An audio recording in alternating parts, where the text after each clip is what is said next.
Hello everyone, welcome to my channel. आज पढ़ेंगे हम लोग पार्ट 9 सेमीकंडक्टर का। ठीक है, तो लॉजिक गेट पढ़ रहे थे हम लोग। तो नेक्स्ट टॉपिक है आज का और गेट। ठीक है, और गेट का सर्किट डायग्राम ऐसा होता है। ठीक है, ये आपका y हो गया, y इक्वल टू क्या हो गया a प्लस ये आपका आउटपुट हो गया।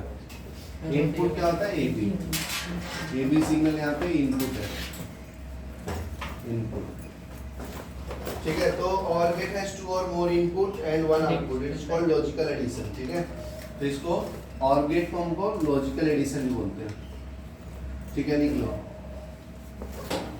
It has two or more input and one output.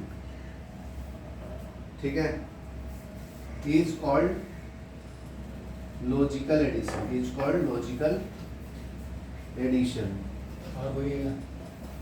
ठीक है, नेक्स्ट है output is one or high when either input or one output is one. तो इसका मैं ट्रूथ टेबल बना के दिखाता हूँ। इसका अगर ट्रूथ टेबल बनाएंगे तो ये आपका इनपुट हो गया और ये आउटपुट। ठीक है, तो इनपुट में यहाँ पे फर्स्ट इनपुट ले लो, फिर सेकंड इनपुट बी। ठीक है, यहाँ पे आएगा आउटपुट वाई, आउटपुट वाई। ठीक है, तो ये 0 1 0 1 आएगा।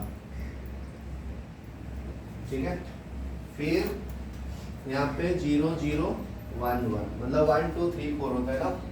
ठीक है, तो अभी देखो अगर एडिशन कर रहे हैं तो 0 0 0 होगा, 1 0 1, मतलब एक भी आउटपुट हाई होगा तो हाई आंसर आएगा। ठीक है, तो ये होता है एडिशन। ये ट्रूथ टेबल बुलियन एक्सप्रेशन पढ़ रहे हैं। ठीक है, तो ये हो गया तुम्हारा ट्रूथ टेबल ऑफ और गेट। ठीक है, ये लिख लो, फिर मैं नेक्स्ट बताता हूँ। ठीक है, तो देखो एंड गेट क्या होगा, एंड गेट। ठीक है, तो एंड गेट में देखो, तो यहाँ पे इसको हम लोग मल्टीप्लिकेशन फॉर्म भी बोलते हैं, और गेट को क्या बोलते हैं, एडिशन फॉर्म। ठीक है, एडिशन लॉजिकल, एडिशन लॉजिकल। ठीक है, सिमिलरली एंड गेट को हम लोग मल्टीप्लिकेशन बोलते हैं। इसको क्या बोलते हैं, मल्टीप्लिकेशन लॉजिकल, लॉजिकल। तो यहाँ पे देखो, इसको एंड गेट को सब बनाएंगे y equal to a dot b, a into b, दो इनपुट होगा a एंड b।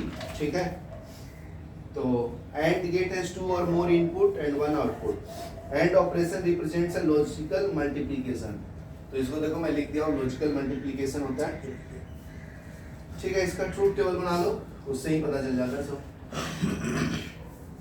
ठीक है, तो ये तुम्हारा इनपुट ए हो गया, ये हो गया इनपुट बी हो गया। ठीक है, यहाँ पे ये हो गया आपका आउटपुट, आउटपुट वाई।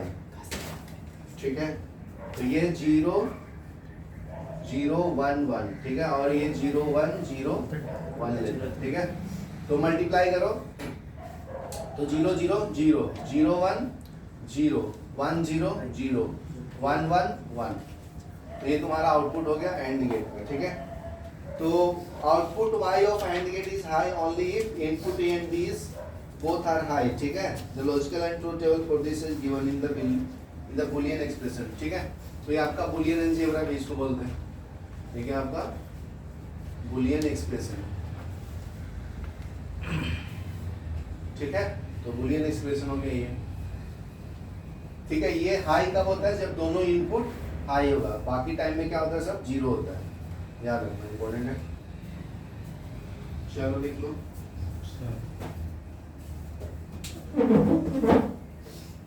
क्या क्या पहुंच। ठीक है, देखो अभी नैंड गेट पढ़ेंगे, एन ए एन डी। ठीक है, तो एंड का जस्ट उल्टा होता है, उसको नैंड गेट बोलते हैं। देखो इसका y इक्वल टू क्या था, a इंटू बी था, तो इसका a बार हो जाएगा। ठीक है, यहाँ पे n लगाए तो उल्टा होता है। ठीक है, तो इसका डायग्राम देखो सेम ही रहेगा, बस आउटपुट में वो नोट लगा देता है। देखो ये NAND गेट ही है लेकिन यहाँ पे एक नोट लगा देता है, तो ये y equal to a dot B bar आ जाता है।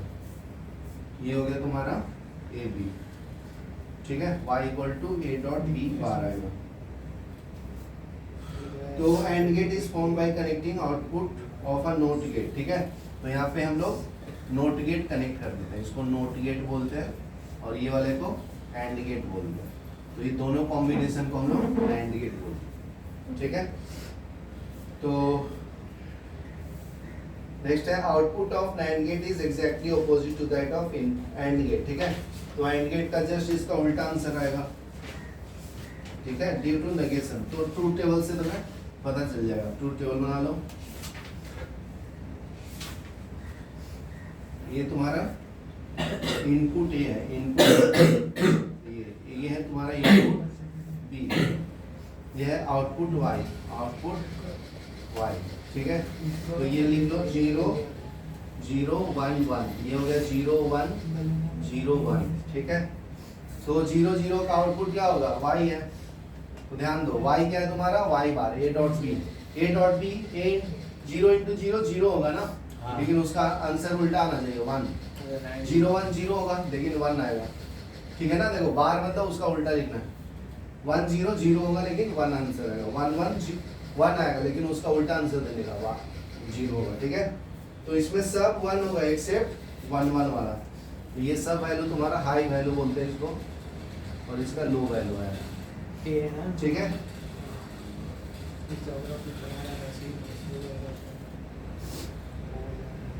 तो gate derived names from not and behaviour, so the NAND gate, ठीक है। चलो ये NAND गेट के बारे में हो गया। नेक्स्ट देखो NOR gate, NOR gate next है NOR गेट, मतलब OR गेट में OR प्लस नॉट गेट का कॉम्बिनेशन को हम लोग क्या बोलते हैं, NOR गेट, ठीक है। तो इसका डायग्राम कैसे बनेगा बताओ। NOR गेट बताया था पिछले बार, ठीक है। यहाँ पे नॉट लगा देना, ठीक है। तो ये हो गया y equal to a plus B होता है, तो इसके ऊपर जस्ट बार डालना, ठीक है। इसको बोलेंगे हम लोग NOR गेट। तो लिख लो यहाँ पे दो इनपुट्स होंगे a and b, NOR gate a into B होगा, ये तुम्हारा आउटपुट होगा।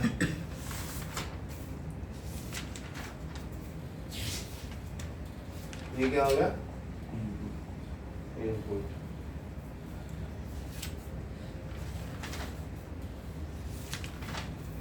तो देखो NOR gate is formed by connecting output of not gate to the input of OR gate, ठीक है।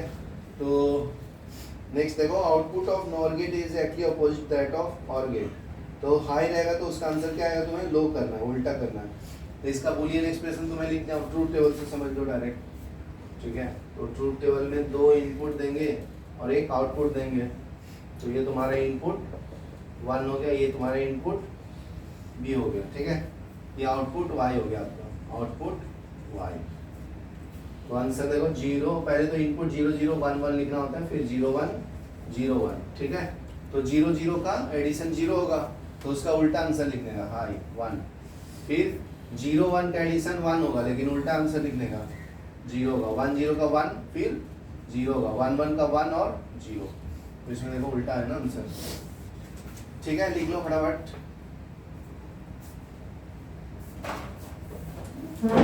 एक्सक्लूसिव और एंड XOR गेट, ठीक है। नेक्स्ट टॉपिक है अपना एक्सक्लूसिव, एक्सक्लूसिव और इसको बोलते हैं XOR गेट, ठीक है।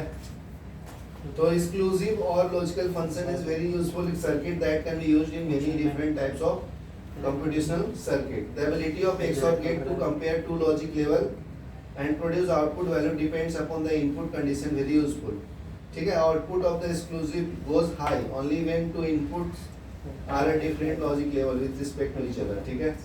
तो इसका कैसे लिखते हैं आउटपुट, आउटपुट को यहाँ पे C लिखा है तो C लिख देता हूँ मैं भी। तो ये होता है A एक्सक्लूसिव B, ऐसा पढ़ते हैं, ठीक है। तो इसका सॉल्व करेंगे तो ये आता है sir A bar dot B plus A dot B bar, A dot B bar, ठीक है। तो ये आपका एक्सक्लूसिव हो गया। Odd number of high at input gives high at the output, these two inputs में be high level and low level. तो ये तो डायग्राम से समझाता हूँ तुम लोगों को। एक्सक्लूसिव का डायग्राम देखो, पहले और गेट बना लो, ठीक है। और इसमें और ये सिंबल का ये रहेगा इसका निशानी, ठीक है। और दो इनपुट देंगे A and B, two input XOR gate. तो यहाँ पे दो इनपुट है तुम्हारा, ये तुम्हारा इनपुट हो गया, ये सी तुम्हारा आउटपुट हो गया, ठीक है। तो ट्रूथ टेबल बना लो, देखो ये क्या है ए, ये तुम्हारा बी और ये आउटपुट वाई, ठीक है। या सी लिखते हैं तो सी लिख लो, ये इनपुट ए लिख लो, इनपुट बी लिख लो। तो y इक्वल टू क्या होगा A bar dot B bar plus A dot B bar, ठीक है। चलो तो इनपुट डाल देते हैं 0 1 0 1 फिर 0 0 1 1। तो कैलकुलेट करो, 0 0 का क्या आंसर रहेगा, यहाँ पे डाल दो 0 बार का 1 फिर 0। देखो एक सॉल्व करके बता देता हूँ, y equal to A bar dot plus A dot B bar है। तो स्टार्टिंग में 0 0 है ना, तो ये क्या आएगा 0 बार डॉट 0 प्लस ए डॉट, मतलब 0 बार 0 डॉट ए बार। तो देखो 0 बार का आंसर 1 तो 0, ये 0 इंटू 1 तो 1 इंटू 0 0, 0 इंटू 1 0, तो आंसर क्या आएगा 0, ठीक है। तो इसका आंसर क्या आएगा 0। तो अभी देखो इसका निकाल के दिखाता हूँ, डिफरेंट आएगा, ठीक है। तो ये केस 1 हो गया था। अभी देखो ए क्या डालना है 1 और बी क्या है 0। तो अभी सॉल्व करके दिखाता हूँ, देखो सेम फॉर्मूला है y equal to A bar dot B plus A dot B bar. तो इसका आंसर 1 डालो, 1 bar dot 0 plus 1 dot 0 bar. तो बार का मतलब उल्टा, तो ये हो जाएगा 0 डॉट 0 प्लस 1 डॉट 1। तो ये 0 प्लस 1 दैट इज 1 ना, तो इसका आंसर 1 आएगा, ठीक है। सॉल्व करके देखना है, नहीं तो कंफ्यूज हो जाएगा। इसका ट्रूथ टेबल सॉल्व करना पड़ता है, ये डायरेक्ट आएगा नहीं। नेक्स्ट देखो a इक्वल टू 0 है और b इक्वल टू 1 है ना, देखो ये वाला केस, थर्ड केस। तो इसका आंसर 1 ही आएगा, क्योंकि देखो उल्टा है ना, ये 1 है ये 0 है, इसमें 0 और 1 है, तो इसमें 1 आएगा, चेक कर सकते हो, है ना। अभी नेक्स्ट में 1 1 है। तो देखो फर्स्ट केस में क्या था तुम्हारा, दोनों a भी 0 था और b भी 0 था, ठीक है। तो आंसर क्या आया था 0। जब सेम रहेगा तो 0 आएगा। तो देखो इस बार क्या है, दोनों सेम सेम है 1 1, तो इसका आंसर 0 आएगा डायरेक्ट। तो याद रखो सेम सेम रहेगा तो 0 और डिफरेंट रहेगा तो 1 आएगा। सिंपल ऐसे भी ऑब्जर्व कर सकते हो, ठीक है। तो ये लिख लो सेम सेम, सेम सेम तो 0 सेम रहेगा तो, और ये डिफरेंट है तो 1 आएगा। चलो लिख लो, ये इंपॉर्टेंट है।